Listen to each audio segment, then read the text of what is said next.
What is up, Global Force Nation? My name is Jason, and this is another episode of the Anthem of Impact Wrestling Show, the Slammiversary reaction show. By the way, I am hungover, so I apologize if I'm not too enthusiastic through this video. Man, last night was one hell of a night, guys. I gotta say, wow, just it was a great night. Overall, I thought the whole pay-per-view, just top to bottom, was great. Great matches, great storytelling. A little surprised that there weren't too many surprises, right? I felt like maybe they started going, oh, we got to get going. And they didn't have time for a lot of different things. And even to the point where, even Conan, after the tag match, said that there's a new member or something. And then there was no reveal of that. And then the only real kind of thing that I was kind of disappointed about throughout the night was that there were no new titles. There's reports that they have ordered new titles. I just feel like, and I'm guessing that they're going to do that probably on Impact, on the show, the weekly show. But if they're taping those shows, I just feel like that would have been better done to have ready to go for the pay-per-view. And then the new titles don't get spoiled, right? So that, hopefully, I guess we'll see what happens with the new titles here in the coming weeks on Impact. But we'll go ahead and start off with the pre-show. Did a lot of good packaging with the commentators.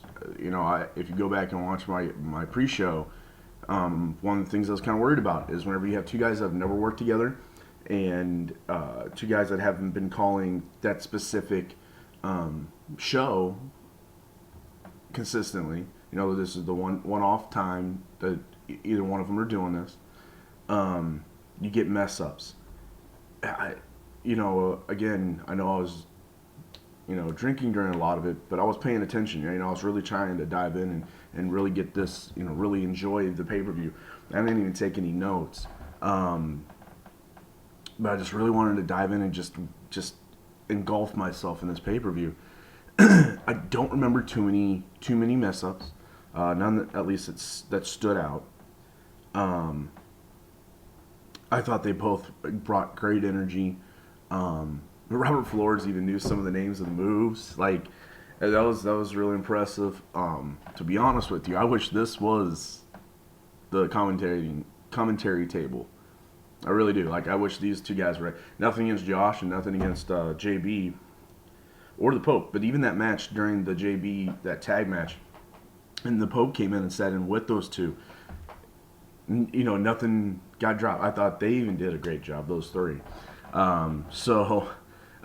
Hopefully we get to see at least Don West a little more on the commentary table. Just his enthusiasm and his excitement that he brings to the table, it just can't be beat. Throughout the night, I just thought both those guys were really good. They made everything seem really big and important, and did a good job. Then on the pre-show, we did get a match, and now I didn't predict this match because I didn't realize it was happening on the pay-per-view, because it came out later, and the only graphic I saw of it, because everybody knows that they've been releasing graphics of the matchup on Twitter. Well, on this one, it said underneath, it said Monday, July 3rd, and then it said Spike. Now, once the match came on, it dawned on me, Spike, that's Spike UK.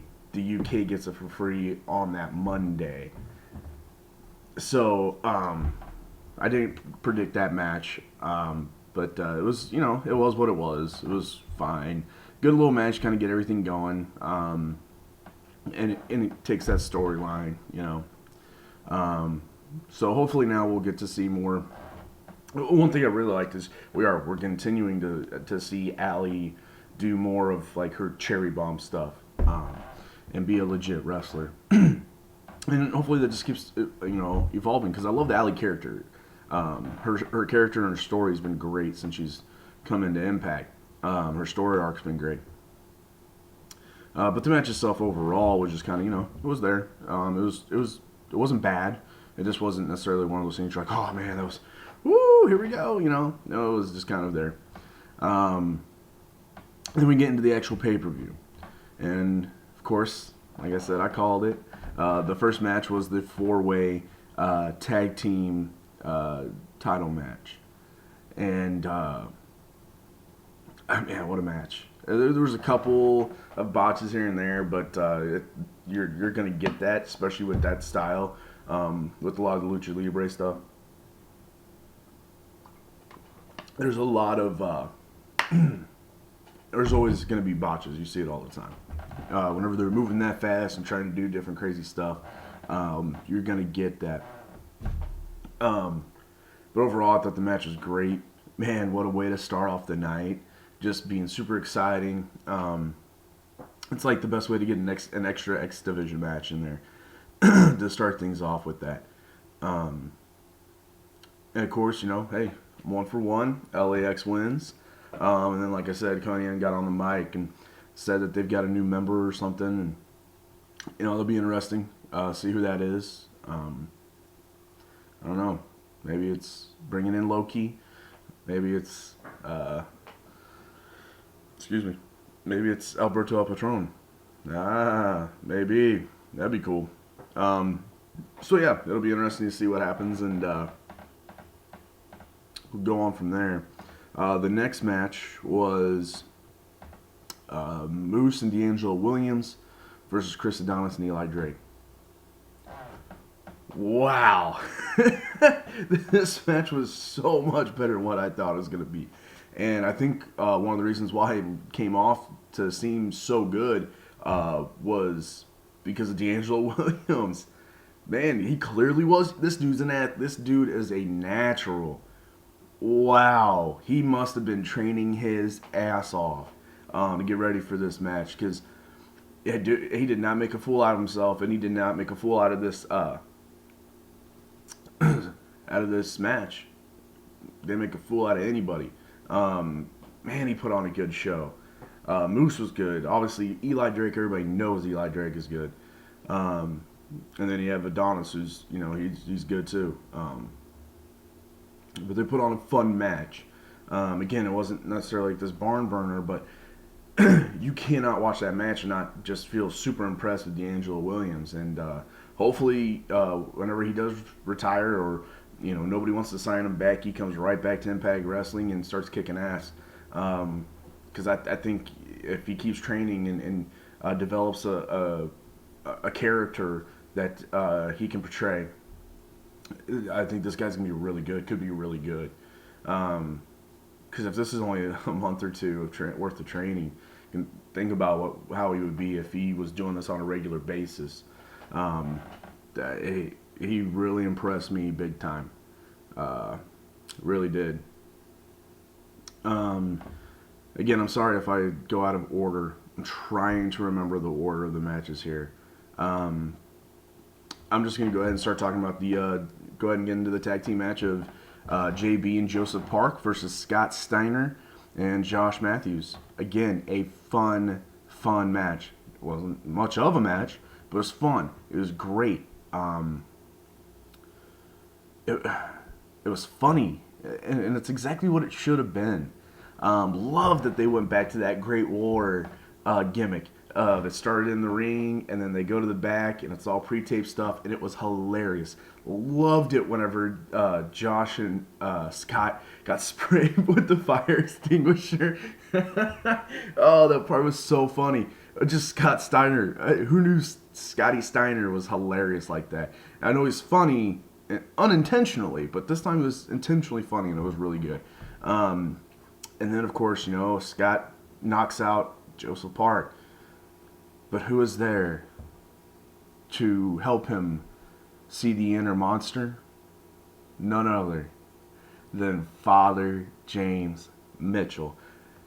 Guys, to be honest with you, I had no clue. That was just me just thinking, hey, if they're going to bring back something and really bring it back, how cool would it be if they did it from the original with Father James Mitchell?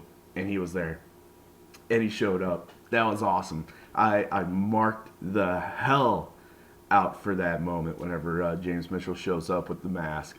And here comes the back abyss. I just knew it. I knew it. And the song hit. Man, that was awesome. Just so awesome. And that match did what it was supposed to do. Entertain. And got everybody, laughing and having fun. And to reminisce with the appearance of Father James Mitchell. This is 15 years. This company's been around, and we needed to reminisce a little bit, and Father James Mitchell helps that. Again, Abyss and JB win, so I'm 3 for 3. Then James Storm versus EC3 in the strap match. This match was good. This match was really, really good. Told some great stories. Man, it was brutal. It still made both guys look good. And of course, EC3 won. And so we'll see where EC3 moves on to and what James moves on to. Like I said, this is, obviously EC3, I'm pretty sure now we'll start getting back into the title picture. Not sure much of what's going to happen with Storm, but I thought it was really good. Again, I was really happy with a lot of this pay-per-view. We also had the Full Metal Mayhem, the Edwards versus the Richards. Again, man, great match. The only complaint I have from this match is, I'm all for wrestler safety. Don't get me wrong on this. Just sometimes I do feel like there's a need to show some color, to bleed a little bit. I think this match could have used a little bit of blood. I know Angelina looks like she accidentally messed up her nose and got cut. And I'm not saying the women should have done it, but I think Davey or Eddie could have bled a little bit. Other than that, though, match was very entertaining, was good. There were some big bumps still. The women kicked ass, man. Still going through tables and everything else. And then, of course, that last bump where Eddie does that flip power bomb Davey through that table. Ooh, just the way that table broke. Ugh. Man, that could not have felt good. Of course, the Edwards won. I'm 4 for 4. Feeling pretty good. Then we get the X Division match. No, the match was great. I'm totally fine with Sanjay Dutt winning. Right about now, though, as I'm kind of thinking about it, it felt like now the matches were kind of starting to get a little rushed, maybe a little bit. I would have figured this 2 out of 3 falls. Again, I was definitely drunk by this point, so maybe time just seemed to be, seemed to be off for me as I'm remembering this. But it was a good match. 2 out of 3 falls. I just felt like it maybe could have gone a little bit longer. Sanjay Dutt wins. I'm okay with that. We'll see where this goes now, because like I said, in my predictions, I picked low key because I felt like that would be the better way to go, because now you have low key versus Matt Sydal. You can go Sanjay Dutt Sydal, but Sanjay Dutt Sydal is gonna be more of like we're competitors and we're buddies and we're gonna be good sportsmen about this. And sometimes those feuds are just kind of usually, you won't get good matches out of Sydal and Dutt, that's for sure. But we'll see where it goes. Now's the time for Sanjay as head agent of the X Division to produce a good X division. And let's see where it goes from here. But that was my first loss in my predictions. Oh well. Oh well. I can't be right 100% of the time. And I was right about a lot. I was pretty impressed with myself. I was definitely sitting there last night, kind of just, yeah, hey, wow, I predicted that one. But then we get to, hold on, sorry. Then we get to, yes, the unification match of the Knockouts title and the women's title. Again, Sienna won. It was a good match. I actually really enjoyed this match. I think some people have said that, they didn't quite like this match. I liked it. I thought it was really good. I thought both women did what they should be doing. And Sienna's a powerhouse. She was a powerhouse. And Rosemary did her thing and loved her entrance, by the way. I hope she keeps that entrance. Obviously, I don't think they're always going to have all the other, hivelings or whatever. But I love that mask that she wears to the ring. That was really cool. Hopefully she keeps that. Kind of sets her apart even more with that. I think it was really, really cool. But yeah, like I said, good match. Sienna won. So I got that one correct again. I just feel like it just sets up perfect because now you can have Gail Kim and her feud. And if not her, you can bring back in Christy Von Eerie. Von Eerie. I always say that wrong. I don't know why. Von Eerie. And hopefully she does come back because I always liked her too. I think she's a really, really good wrestler. Hopefully bring her back in and maybe those two can feud again and have some good matches.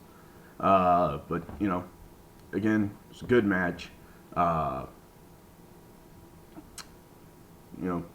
think the knockouts definitely showed tonight, not just in this match, but when it, with Allie and Laurel Van Ness in the kickoff show with Alicia Edwards and Angelina Love. In that match, in the Full Metal Mayhem match, I think the knockouts flat out tonight showed they are the superior division whenever it comes to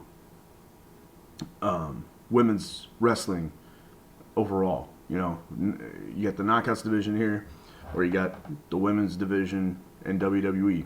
I'm sorry. I'm not saying there's not a lot of good wrestlers over there, because I think there are. I just think they showed tonight that they're just overall superior. And it's because they don't have to sit there and go, hey everybody, this is historical. Oh, look at our women. Hey everybody, look at this. Look at this. This is great. You're supposed to know this is great. Impact doesn't have to do that. They just go out there, they kick ass, and they are legit treated like equals. They don't get put on a pedestal as if to make you believe that they're being treated like equals. So there's my little knockout rant. Then we get to the main event. Alberto El Patron versus Bobby Lashley against Bobby Lashley. I love how he calls him Bobby. It's just so funny. I don't mean to make fun of somebody's accent, but just the way he says Bobby. Bobby. I will beat you, Bobby. Match again. I thought this match was really good. It was just a really good storytelling match, and they both went out there and they busted their ass. And there's a clip going out right now of Alberto talking after the match, saying they did a pro wrestling match, not a sports entertainment match, and he's damn right. That was pro wrestling. That was just well done, well paced. They're not going out there and doing flips and doing crazy stuff. But damn it, they did a great match. It felt like a big time fight. It felt like a big time fight that you would see on UFC night or Bellator or whatever. It just felt like it, and they put on a great match. Again, it's probably not going to be match of the night, but it was a damn good match. It was a good main event. It was a good world heavyweight title main event type match. It is what it should have been. Match of the night for me, man, I don't know. that LAX match, I mean, was really, really good. That tag team match was really good. The most fun I had, and again, it's just because I marked out and because, you know, it was the fucking Father James Mitchell coming out, was that could be my most fun match of the night. That was probably my favorite just because I had so much fun watching it. But this match was really good. The main event was really good. And Alberto El Patron won, unifying the titles. And again, this is kind of where it really hit home for me as far as why they should have had the titles. If they're unifying the titles and you want to have kind of like a celebration after the match of a main event of your big pay-per-view where you're pretty much, it's the culmination of the rebranding, bringing in GFW, 15 years of Impact, Anthem's putting their stamp on it. They should have had the titles, and Alberto El Patron should have been only holding up one brand new title instead of holding up two titles. That's just how I feel. That was just the big thing that just really stuck to me as far as going, man, that just doesn't seem right. But that's just me. Again, it's just me. I'm sure other people really could have cared less. But yeah, there you go again. My only loss was that X Division match. You just had to go and screw me over, huh, Sanjay? Alright. But anyway, I thought overall, like I said, the pay-per-view was great. I cannot wait to see what's going to happen now on Thursday night. I'm going to try my best to stay away from spoilers. Because I think they're taping like all the way through, right? I think. I'll have to look that up to make sure, but yeah, hopefully these shows are good. They can catch some really good momentum off of this. To anybody that watched the G1 special over this, you missed out. You absolutely missed out. In fact, I remember seeing somebody on Twitter, and I can't remember who it is, but I remember seeing somebody on Twitter just say, well, JB and Josh can go to bed knowing that they had a better match than Tanahashi. That was shocking to me because Tanahashi is amazing, but he was in a match with Billy Gunn. Okay, whenever Billy Gunn actually originally came to Impact back in 04, 05, whatever that was, people shitted on Impact, on TNA, for having Billy Gunn. Now, here is, 10, 12 years later? And he's in New Japan, and everybody's like, oh, Billy Gunn's in New Japan, man. Hey, okay. I'll never understand that stuff. I don't know. I don't know why. I've never been that guy that's ever followed, like, the socially what's all awesome. Like, if something's super popular just because it's, a popular thing in society, I don't like it just because of that. Like, I like New Japan, but I don't like it because you're supposed to like it. You know what I mean? Like, everybody right now, it's like the new hot thing to like New Japan. Like, it makes you a real wrestling fan if you like New Japan. Like, no, that's not why I like it. I like it because it has that sport, aspect to it. They put it on like this is a legit sport. And I like that. That's what I like about New Japan. I don't like it because everybody else likes it. So for some people that do think that way, I've never understood that way of thinking. And whoever did decide to log into New Japan World and watch that yesterday instead of Impact's Slammiversary, you missed out. Go on a pay-per-view. Try to order some of the encore presentations. Go on ImpactWrestling.com. Just make sure you find a way to watch this show, because this show is amazing, and it proves that Jeff and the gang know what the hell they're doing, and I think we've got a bright future with Global Force Wrestling, guys. I really do. But until Thursday night, I'll be live tweeting, obviously, on Thursday night, like I always do. Impact on Pop TV. And then, of course, I'll do my review on Friday. Since I have off all week, I'm still going to wait until Friday, I think, to do it, just to keep up with consistency, but it'll probably be up earlier Friday than what my reviews usually are.